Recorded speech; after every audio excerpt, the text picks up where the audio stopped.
Jirra jirtuu jaalatamtoota hordoftoota keenya ani jira galata waaqaa baga jiraattan har'a waan xiqqoo tokko isinii qabadeen egaa haati mana namicha daa'ima waggaa 7 gudeedee ajjeesee akkasumas akka isheen isaan akka hin duune akka irratti hin beekneef jedhee kukkutee nafa ishee kukkutee kan gate jechuudha.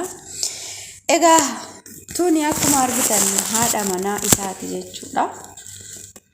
Waan baay'ee nama gaddisiisu jechuudha. Dubartiin takka dhugaa gara jabummaa guddaa fi ija jabummaa guddaa nama barsiisti jechuudha.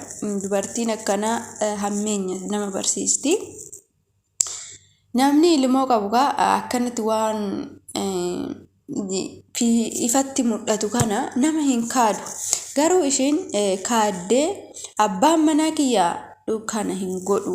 Abbaan manaa kiyyaa sirumattuyyuu kana hin godhu waan kana raawwatuufis hin qabu jettee jirti jechuudha. Okay, dhiirri biraa gibbii san keessa hin jiru. Eenyutu waan kana raawwatere? Akkamitti immoo mukni ishiin agarsiiste jechuudha.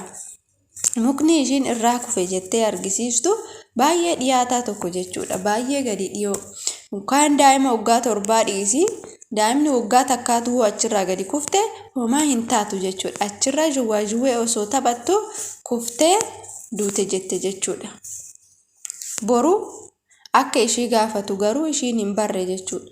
Waaqni boru akka ishii gaafatu ishiin hin barre jechuudha. Abbaan manaa ishii hidhamuu isaa qofatti kan ishiin gaddite malee boqachuu du'uu asaqaayamtee du'uu daa'ima kanaatitti yookaan immoo dararaa saniin du'uu daa'ima kanaatitti gonka wanti ishiin gaddite tokko hin jiru jechuudha. Wannummaa gaddi ishiitti dhagahame gaddi ishii irraa mul'atu hin jiru. Haati dhugaa qabdu immoo haati heevan hin boochi jechuudha. Galgalaa ganam gaarii godhan ishii hin gammachiisu. Maaliif ilmoo ishii yaadachaa aga bara lafa kanarra jiraattu guutuu ilmoo ishii yaadachaa akkaataa ishiin itti duute yaadachaatidha jechuudha. Egaa akkuma beekamu wanti kun babal'achaa dhufeeti jira jechuudha. Dheengaddas jechuudha. Akkuma waa'ee heevan dubbatanii turaniin booda namichi tokko mana quraanati daa'ima waggaa 5 moo 7 fudhatee galee gudeede jedhan jechuudha. Innis naannoo Oromiyaa keessatti jechuudha. Wanti kun babal'achaa jira. Osoo namoota kana hojjetan irratti adabbii guddaa kennanii wanti kun hin babal'atu jechuudha. Wanti kun hin babal'atu. Daa'immanis nagaan bahanii galu jechuudha. Maaliif namni of sodaata gaafa adabbii cimaa tokko argu. Garuu amma haati manaa namicha kanaa jechuudha ija jabummaadhaan akkanatti haala kanaan jechuudha abbaan manaa kiyya kana raawwachuu hin qabu. Daa'imni ishii kuftee duute jetteetu kan ishiin mormitu waan ifa jiru waan marrajaan yookaan immoo kan doktoroonni baasan warroonni yaala keessa hojjetan warroonni baasan isallee jechuudha soba waan sobaa baasanii malee dhugaa miti jetteetu jechuudha. Yeroo ishiin kaaddu ni argina. Yeroo ishiin waan kana gantu jechuudha. Tariitii ishiin kophaa ta'eetiin abbaan manaa kiyyanaaf haa bahuu fi anis haadha ijoolleeti daa'imman koo akkatti guddisuu hin qabu jettee ta'uu danda'a hin beekamu jechuudha. Garuu namni dhala qabu akkanatti hin yaadu. Abbaan manaa ishii kun balleesseera eeyyen balleesseera. Balleessaa isaatitti immoo adabamuu qaba eeyyen adabamuu qaba. Akkanatti uummata kana afoo hunda teessee namni ishii hin daawwatin hin jiru jechuudha. Itoophiyaa guutuutu miidiyaa kana hordofa yoo jenne hin dandeenya miidiyaa ishiin intarviiyuu irratti taate qaba. Akka ishii sobduu fi wanti dubbattullee akka harkaa bade sirriitti beeksisa jechuudha.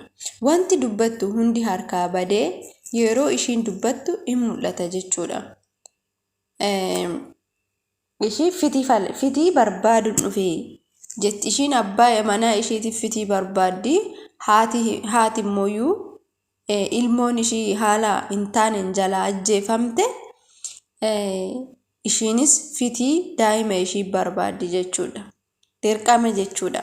Kan dhugaa qabuu fi waaqayyotu mura. Kan dhugaa hin qabneef immoo kan dhugaa qabuuf Waaqayyo mura, kan soba dhugaa fakkeessu immoo abbaan murtii isuma mataa isaati jechuudha. Maaliif soba Waaqayyo hin beeku, soba dhugaa Waaqayyotu beeka malee jechuudha.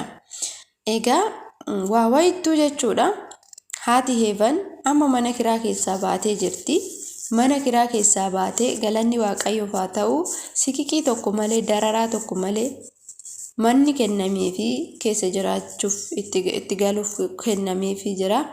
Amma garaan itti ishii argatan hin jiru jechuudha. Karaan itti ishii argatanii ishii doorsisan, ishii sodaachisan hin jiru jechuudha.